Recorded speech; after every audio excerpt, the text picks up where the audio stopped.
aton nga mga media partners diya sa aton nga probinsya Tacloban.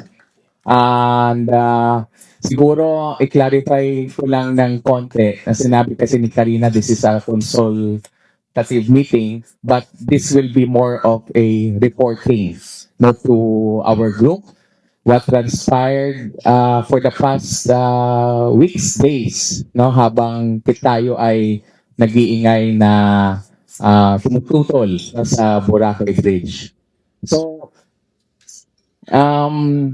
it started, no, nung nag-meeting tayo dito sa Boracay last April.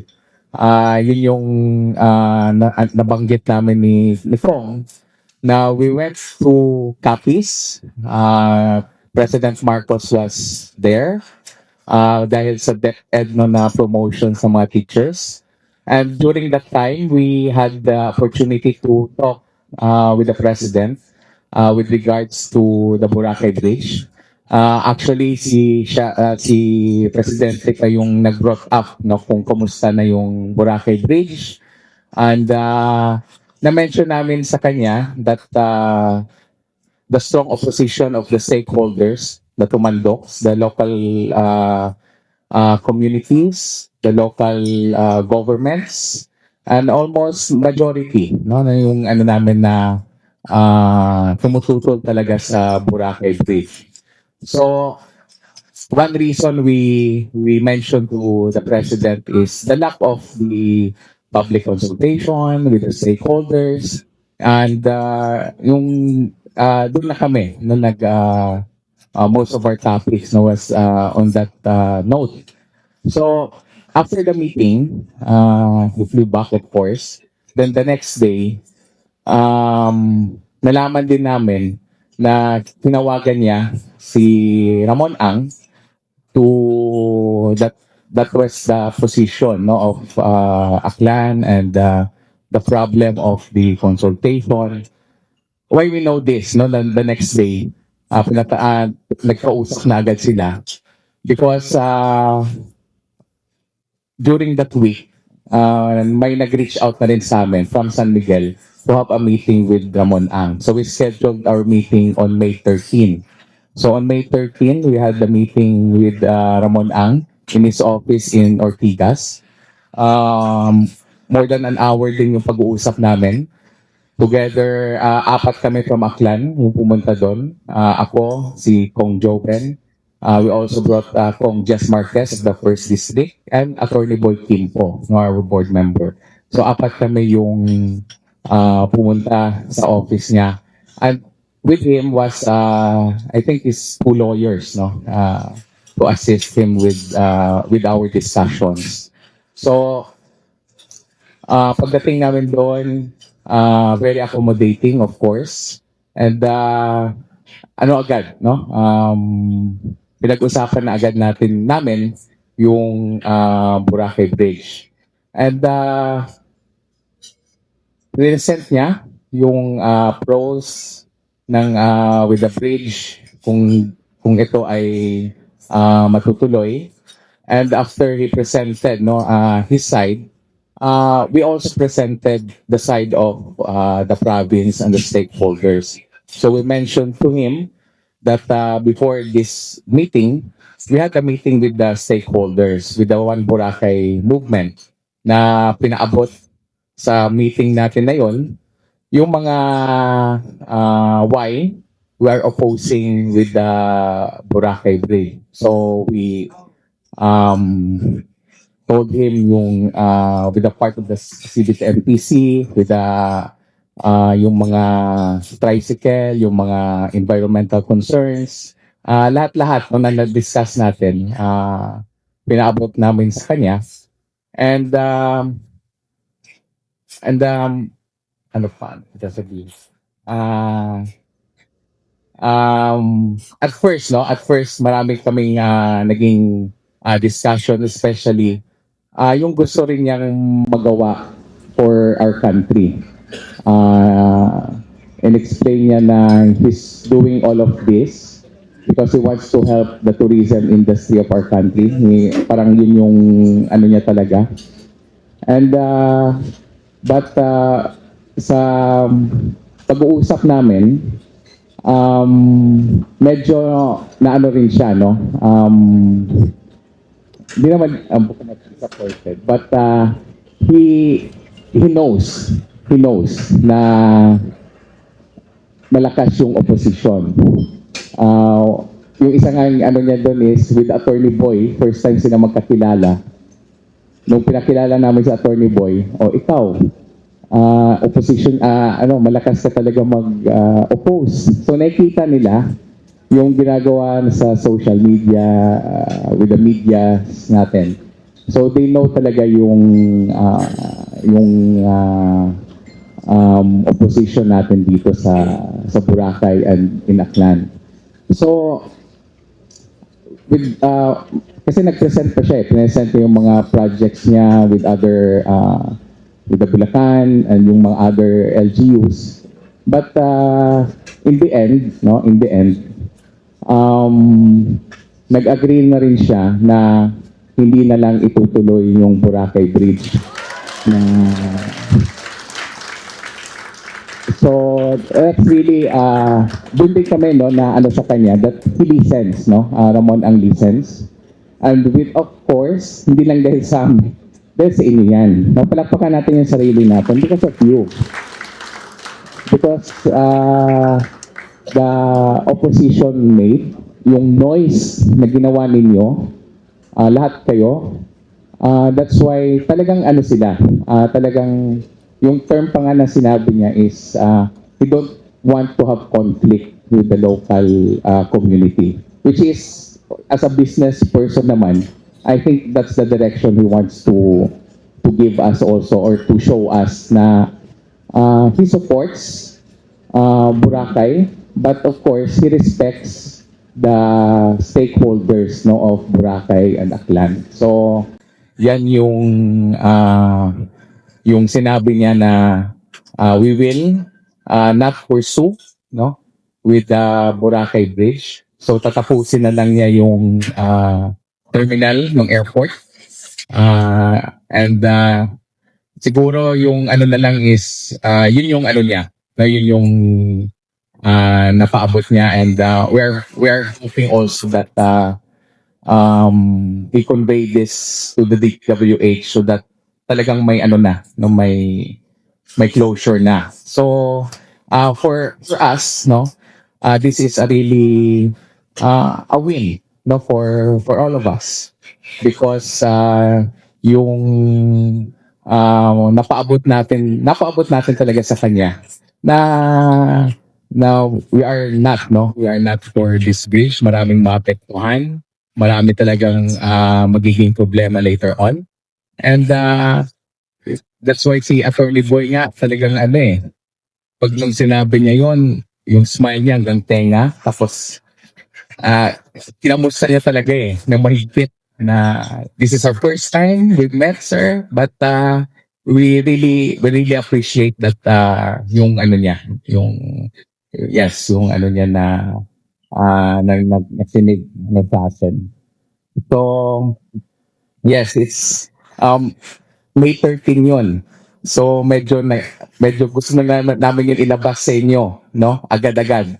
But we also wanted na dapat as a community rin na i-report namin sa inyo yung nangyari sa meeting natin, and this is the perfect date din na naka-schedule tayo dahil gusto rin namin na nandito lahat para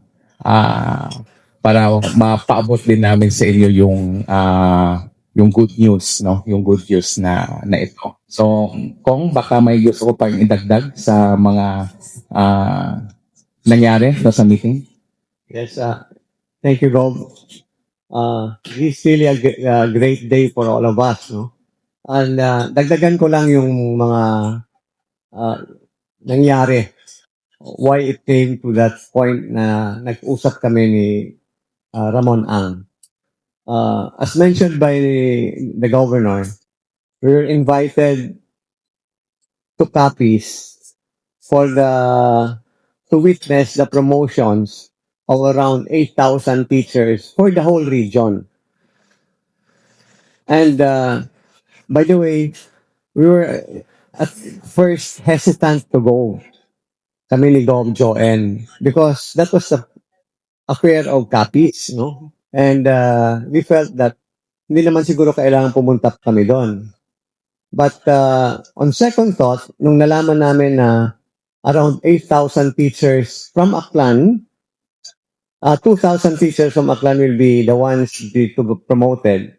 Sabi namin usap kami ni Joanne, that night, the night before the affair, napuntahan na lang natin kasi marami palang Aklanon na mapopromote na mga teachers.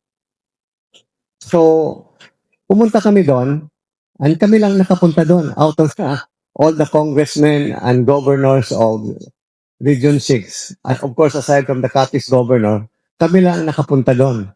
So siguro we were really guided, no? We were really guided. So, pagdating namin doon, of course, after the ceremony, there was a private lunch at the house of Mar Rojas. And as you know, si Mar is a friend of ours. Actually, wala kami doon sa invitasyon na yun. We were not included in the private lunch.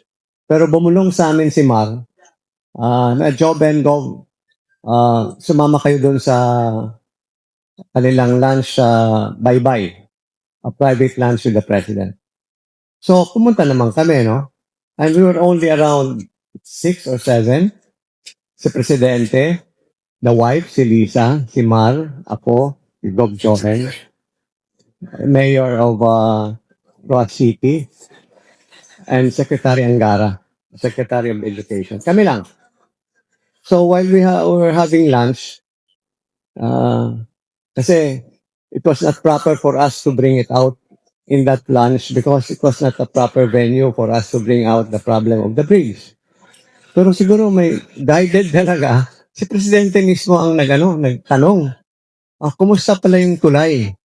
So that was the opening that we were waiting for, and we presented the opposition of the stakeholders, all the issues that we raised during our meeting here.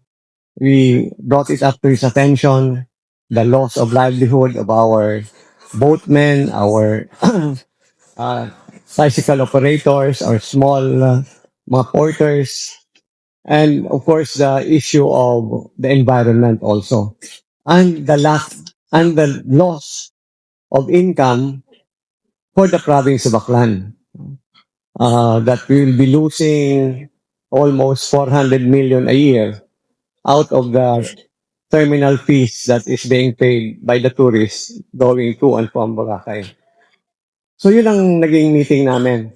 And I noticed while we were saying that, si Presidente mismo nagsabi, hindi pwede yan na walang consultation. It cannot be. Na-surprise siya. He was really surprised that there was no consultation, no resolutions passed by the municipality of Malay, province of Aklan to endorse the project.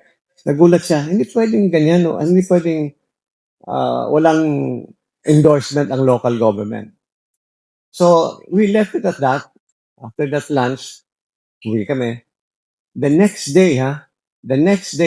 morning, we received a text from the lawyer of Ramon Ang, Attorney Jingjing, that Mr. Ramon Ang wanted a meeting with us. So, it means that right then and there, tinawagan na agad ni Presidente si Ramon Ang na why is this, there was no consultation done. So, yun nga. Then we scheduled the meeting last May 13.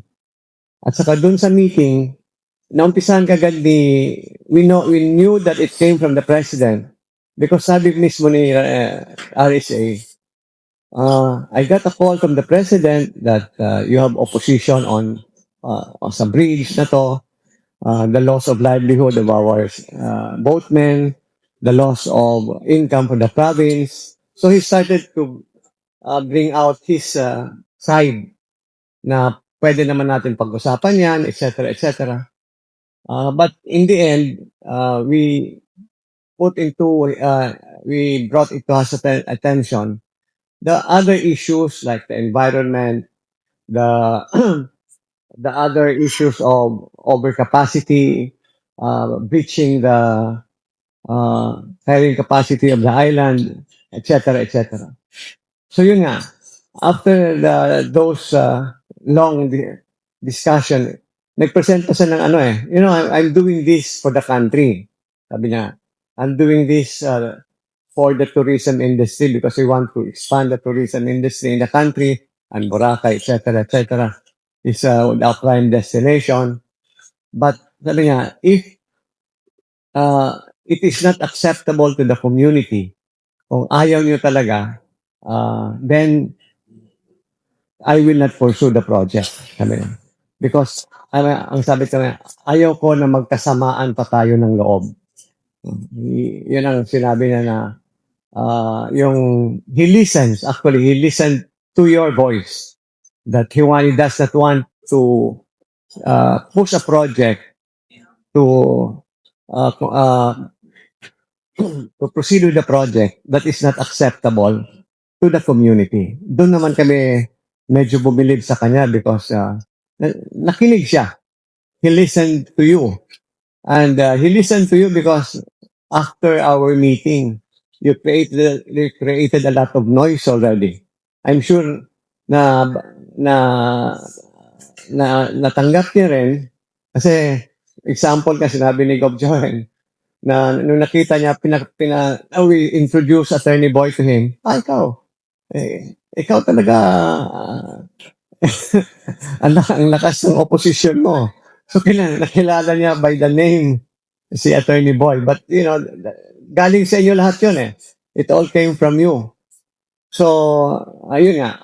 In the end, sabi niya, well, okay, I will just finish that terminal building in Caticlan Airport and doon na lang muna ako. I will not anymore pursue the bridge because of the opposition of the community. So that's the reports that we would like to give to you. And we wanted to share this video. Wala kaming sinabi nito.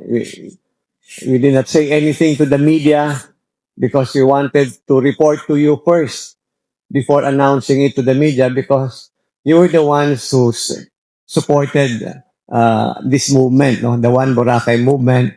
I'd like to thank Boyet Sakdalan for organizing you. Talagang very successful ang One Boracay. You opposed Bida. Bida died down. Kayo na naman ang nag-oppose ng note to the bridge. And we were all successful. And this is a product of the community working together. So if we work together, there's nothing impossible in this world, no? At saka sabi ko nga, at least, I think we're really guided by the Lord, no?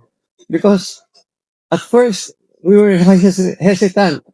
Ayaw pa nga namin ba't pupunta pa tayo sa Capiz doon? Wala naman tayong, tagapalakpak lang naman tayo doon. Di ba? Sa mga ganong okasyon, tagapalakpak ka lang naman eh. But sabi namin ni Joanne, let's go. And we did. And then we had that private lunch. We were not invited to that private lunch. And then, all of a sudden, si Presidente mismo ang nagsabi kung kumusta yung tulay. Without all of this happening, we would not have the chance to talk to him directly. At saka, immediately, in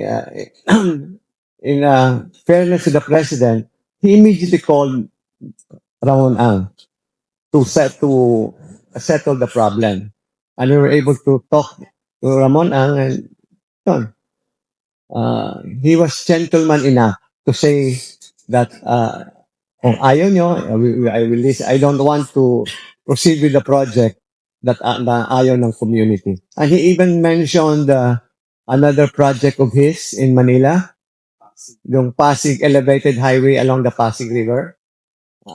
Di ba? There was a proposal from him, but that was opposed also by the communities like Makati and Pasig, and the cities along the Pasig River. And did not also, sabi niya, this is the second project na hindi matutuloy kasi sa opposition ng community. So, pa naman siya. At least, nakinig naman siya sa inyo. And that is a big win for all of us here because alam naman natin that ano yung mga disadvantages with the bridge construction. So yun. So yun ang the whole story and well we hope that that will be the ending already of this. Nobody will discuss anymore the construction of a bridge dito sa Boracay.